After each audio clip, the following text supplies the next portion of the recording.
ma inyalo timo go gini. Tachiel kuom gik mabeyo sama koro Eric gi Fred wuoye wi wach ikruok.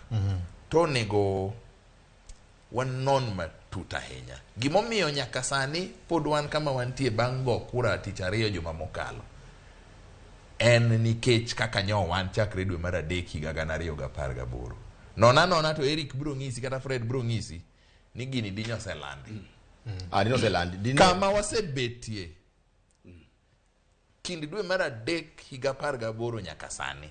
Emomiyo koro ilande saa 9 kawuono ma ok tich ang'wen juma mokalo. Gima temo wacho, kwana tamalo 94 mar jo Kenya gin jo Kristo. Gisomie sigand Samson wuod Manoa e Muma.